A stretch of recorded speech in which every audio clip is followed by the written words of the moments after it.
रायगड महाराष्ट्रासह देश विदेशातील ताज्या बातम्या पाहण्यासाठी मॅक्स इंडिया लाईव्ह चॅनलला सबस्क्राइब करा आणि बेल आयकॉन दाबायला विसरू नका। शेकापच्या व्यासपीठावरती आलेले एक वेगळं आता चित्र दिसायला लागले महाराष्ट्रामध्ये। यामध्ये महाराष्ट्रातल्या विरोधकांनी एकत्र येऊन या असलेल्या महाराष्ट्राची अस्मिता आणि विचार टिकवण्यासाठी आज शेका पक्षाच्या वर्धापन दिनानिमित्ताने भाई जयंत पाटील यांच्या सर्व सहकार्याने आम्हाला सर्वांना निमंत्रित केलेला आहे। गेल्या अनेक वर्षापासून या पक्षाने महाराष्ट्राच्या आणि शेतकऱ्यांसाठी कामगारांसाठी एक लढा उभा केला होता। त्यांच्या वर्धापन दिनानिमित्ताने शुभेच्छा देण्यासाठी राज ठाकरे संजय राऊत असे मी असो आम्ही सगळेजण आलेलो। मला आम्ही शुभेच्छा तर दिल्यात, परंतु एक आहे संदेश पण देण्याचा प्रयत्न करतो की आम्ही सगळे एकत्र येऊन भविष्य काळामध्ये या महाराष्ट्राच्या हितासाठी एकत्र करून काम करण्याची भूमिका देण्यासाठी शेका पक्षाला पाठिंबा दिला।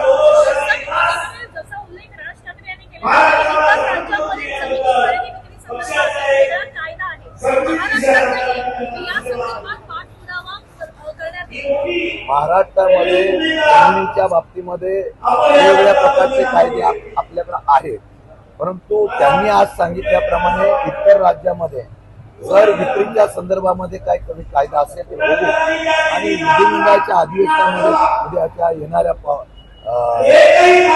मागच्या मान्यता निश्चितपणे आम्ही प्रयत्न करू।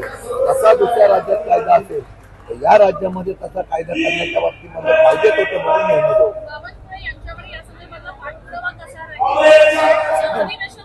बावनकुळे काही निर्णय चांगले घेतलेले आहेत आणि त्यांनी निर्णय घेणारा मंत्री म्हणून अपेक्षा आहे त्यांच्याकडे जर अशा निर्णयाचा मी पण त्याचा अभ्यास करतो, जर चांगल्या प्रकारचा कायदा असेल तर बावनकुळेकर अधिवेशनाच्या अगोदर सुद्धा भेटून आम्ही मागणी करू शकतो।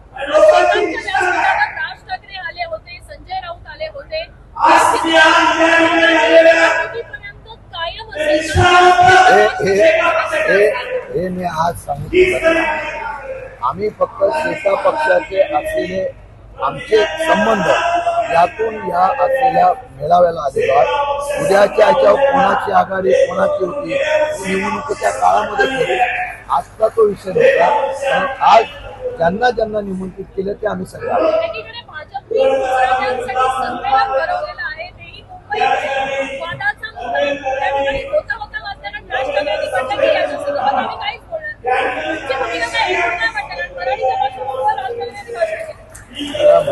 राजकारणामध्ये आज या महाराष्ट्रामध्ये आम्ही नेहमी म्हणायचो महाराष्ट्र हा नेहमी सर्व धर्मांना सगळ्या लोकांना बरोबर घेऊन जाणारा महाराष्ट्र होता, परंतु आज या महाराष्ट्रामध्ये सुद्धा सत्तेच्या राजकारणामध्ये वेगवेगळे विषय घेऊन विनाकारण या ठिकाणी गोळी माजवली जाते। हे दुर्दैव आहे। सत्ता विकासावर व्हावी लागते, सत्ता भाषिकवाद धर्मवाद यातून हस्तगत करण्याचा नवीन पाडल्या करून 8.5 लाख कोटीला महाराष्ट्रात कर्जात घालण्याचा निर्णय होत असेल।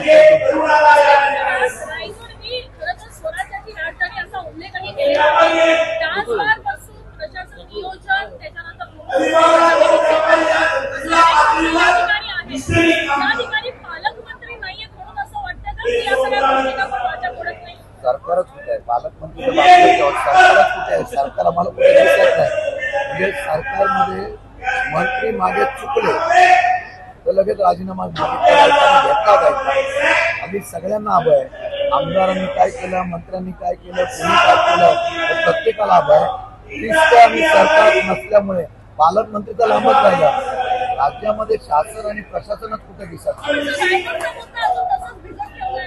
हो, रायगडचा मुद्दा प्रतिष्ठेचा झालेला आहे, कोणाला पालकमंत्री पद द्यायचं याच्यावर कदाचित सरकार टिकेल का नाही ही पण शंका आहे। मला वाटतं की ते आता दिल्लीवर गेलं होतं आले आम्हाला माहित नाही, परंतु महाराष्ट्रामध्ये पहिल्या प्रथम पालकमंत्री नसलेले जिल्हे हा संदेश या माहितीने दिलेला आहे। सुप्रिया सुळेंनी दादागिरी मोडीत काढावी असं फडणवीसांनी दादागिरी मोडीत काढावी असं अजितदादांमध्ये बोलताना सुप्रिया सुळे म्हणाले।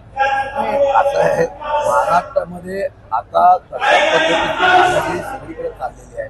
मी त्या दिवशी म्हणालो प्रशासनावर भीती आहे, अधिकारी दर्पणाखाली काम करतात, मोकळे आणि मुक्तपणाने लोकप्रतिनिधी त्या ठिकाणी दबाव टाकतायत, मंत्री वादग्रस्त विधानं करतायत, वातावरण दूषित करतायत. त्यामुळे आता ही दादागिरी मुख्यमंत्र्यांनी मंत्र्यांपासून ते खाली सगळीकडे त्यांनी करायला पाहिजे. त्याच्या मुख्यमंत्र्यांनी सरकारची प्रतिमा मलिन होते.